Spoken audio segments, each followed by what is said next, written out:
I answer your questions that you guys left on my recent community post, and whoever asked those questions will be receiving some sort of prize. The first question is by GK Gaming Player that asks, what is your favorite hunter and survivor? My favorite hunter would be Undead right now, and I've been playing him for a very long time. A lot of people who hang out on my streams know that I'm a big Undead fan. Apart from that, I also used to play a lot of Violinist, and I still do play him quite a lot, and he's one of my favorite character designs as well. And of course, Evil Reptilian was one of my first serious mains that I ever got into, and although I am annoyed a little bit with his hitbox, he is still one of my favorite hunters.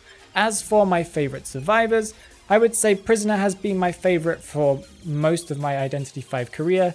And also I've recently gotten into Embalmer because of his kind of lack of kiting skills, and also his interesting gameplay where you need to predict and make big key decisions that can kind of affect the whole game as a whole. Security G asks, have you ever thought of a new Survivor Hunter concept? Maybe even a skin idea? As for a new Survivor, I have not thought of any ideas, or at least I can't think of any that I've ever thought of in the past.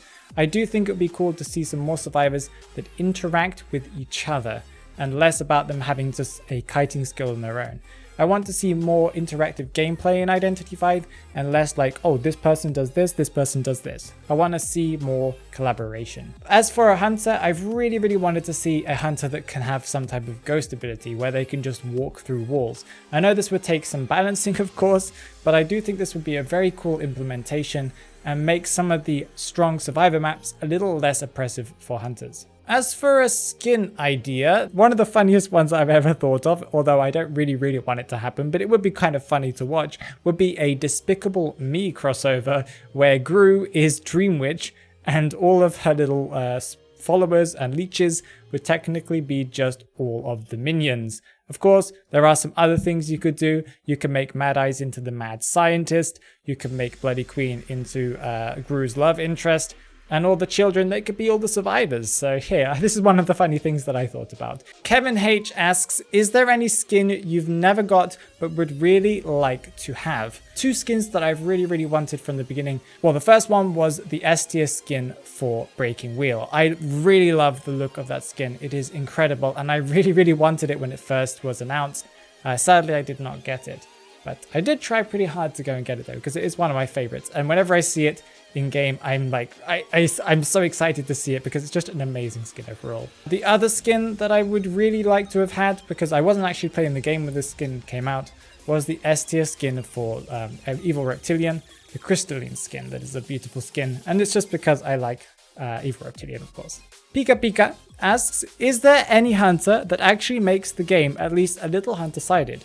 If not, when do you think NetEase will make the game balanced and nerf things that should be nerfed and buff things that should be buffed? Yes, I do think there is one hunter that slightly makes the game a little hunter-sided and at least makes up for some of the survivor-sided natures of this game, and that is Sculptor. I think that Sculptor is one of the strongest and most oppressive hunters in the game right now because she can counter transition kiting, tight kiting, she can pressure Cypher machines really easily from a chair, and she just in general can monitor and navigate different parts of the map with ease. In higher tiers, she is very strong and is banned so often. So this is one of the only hunters, I think, in my opinion, that make the game a little bit hunter-sided. Although, as you guys have said, most of the maps, or all of the maps, are not hunter-sided at all, meaning that either hunters are really strong and maps are really bad for them, or just hunters aren't very strong in general, according to you guys. When do I think NetEase will change and nerf things and buff things? Well, they're going to do it, but as you guys can see, they've recently kind of only buffed some hunters a little bit. Well, recently the Smiley one I think is a really good adjustment, although I still think it could be a little bit better. But apart from that, they don't really touch those things, and when they usually do buff things, they buff survivors incredibly and nerf or buff hunters only slightly. That is a bit of a shame in my opinion. Oceanside asks, do you think the game will be more fair in terms of hunter and survivor balance? I don't think that this game will ever be balanced completely. I think that balancing a game is almost impossible without a ton of effort and work put into it.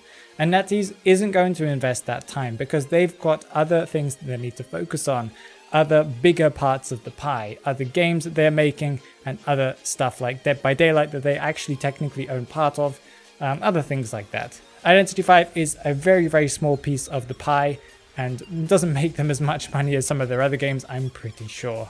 Yvetal says, imagine if you were the dev, then who would you buff and who would you nerf? First of all, I would not buff anyone and I wouldn't nerf anyone without your guys' permission. And by that, I mean, I think what I would do is I would create a committee that is formed by professional players, top players in NAEU, of course, and also maybe we could get a team as well, committee in all of the other servers as well to kind of represent their server. And we would kind of discuss these with influencers as well about where we think the game is having some issues, which hunters need buffing, which hunters need nerfing, which survivors need buffing and nerfing, and then we could actually work together with the stats that I would of course release to the public of win rates on different maps, different hunters, stuff like that, so we could all work together to make the game a little bit more balanced, but I wouldn't really buff or nerf anything straight away. Silent Protagonist asks, what made you interested in IDV in the first place? They asked some more questions and I'll get to those ones in a second, but let's just go through each one in sequence. What made me most interested in IDV in the first place was, well, technically I was playing Paladins when I first started streaming. Paladins is a free-to-play shooter game. I was looking to play something a little bit different, so a Russian friend and also a viewer suggested that I try out Identity V. This is something they've been playing before. I was a bit apprehensive and I had no idea why I wanted to play this. When I first played it, I can't remember what my opinion was, but eventually I started to like it. I don't think I liked it straight away. I can't really remember. But I started to like it. Of course, I played it on stream for the first time and I really got into it and I found it really interesting and different. That's why I got into the game. Which aspects of IDV interest you the most? I really like the gameplay. I don't really care too much about the skins. I do think the skins are really nice, but the style of gameplay where, you know, you have to kite the hunter or you have to outsmart them. There's a lot of thinking and planning and a lot of your actions really do take a lot of effect on the rest of the match. So you really do need to kind of think everything through very well. Compared to other games where if you make a mistake, usually it doesn't affect stuff too much. This game is very dependent on the kind of decisions that you make. Would you consider commentating for a tournament? Yes, I would consider that, and I have talked about this on my streams before. I don't think, well, NetEase has not asked me yet to do any commentating. I do streams where I just commentate your guys' gameplay. I would like to talk with NetEase, sort something out, maybe for future tournaments and stuff like that. Since the mug has been established as a sentient mascot, what shall its name be? Well, let me just put my mug down. My name is Chip the Mug. As a mug, I have to read books since I can't really move around much. I like to listen to music because that also doesn't mean I have to move. And I also like to watch lots of YouTube videos. I like to watch lots of things about, you know, oceans and water, and I like to learn all about those kind of liquids. I'm not really sure why I have such a fascination with liquids, I must say. Another question this person asks is, what is my credit card and social security information? Well, my social security number is... Oh, wait, I'm a mug. I don't have one. Wow, that was a bit of a weird one. Let me put that mug away. Grace Cake asks, does it genuinely bother you to be doing Identity V content? This is actually a really good question, and I'm glad one of you guys asked it.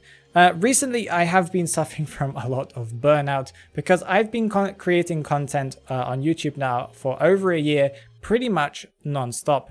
And over half of the year now, I've been creating 3 videos a week, editing every single day of the week. And yes, I do suffer from burnout, and I continuously do get periods of time where I do suffer from burnout. Usually I do push through it. Identity V has also been a bit of a pain for me recently because I just haven't been able to access the game as much as I would have wanted to because they've had lots of problems where I can't get into the game. So I haven't been playing Identity V nearly as much as I used to. I used to play it every single day. Nowadays I play it on stream, and then if I don't play it on stream, I'm playing it maybe for like 1 hour more a week that you guys don't see on the stream. So I don't play it as much as I used to, and I kind of do want to get back into it, but the game is in quite a frustrating place for me. I don't really enjoy playing it because Cypher machines just go by too quickly. I don't actually have enough time to do any counterplay to this. As for the burnout and also, you know, there's this frustration for the game, I'm working on that aspect of my life right now, and I hope you guys will stick with me through it because, of course, I also want to kind of broaden my horizons. Eli asks, how does the future of Identity V look to you right now? I don't think this game is going to last, at least seriously, another 2 years. I think within the next 2 years, the game will lose the majority of its player base and there'll just be some die-hard fans that play it. I don't think that NetEase is investing as much time as they could into making this game fun and exciting. They're just kind of dumping skins on us and hoping that we just stick around for the skins. I also think that they have better things to do with their time. And this game has been out for quite a long time considering it is a mobile game. Usually mobile games don't last this long. Mystic asks, any major goals for the rest of the year? Where do you want to head towards as a content creator? As for a goal for the rest of the year, I really want to do a tournament this year for Identity 5. I think this is something that I've been kind of thinking about for over a year now. I really wanted to do something exciting like this, but I really want to do it well and I want to make sure it's really good quality for both the players and also for the viewers. So by this, I need to do a lot of preparation and I need to get some really talented people behind me as we do this to kind of make sure that we can get the rules down so we can make something that's a little bit different than any of the other tournaments we've ever had, but also just really a good spectacle to watch. As for other videos I would like to create more comedy skits. Like I recently did this recent one that was a YouTube Shorts. I want to do more of those kind of style things. I want to increase the quality of my videos as a whole, and I want to start playing other asymmetrical games, especially when VHS, and when I actually get the code for VHS, I want to be making a lot more VHS content, lots of beginner guides in general for that game, and just playing it a lot more on stream and stuff like that.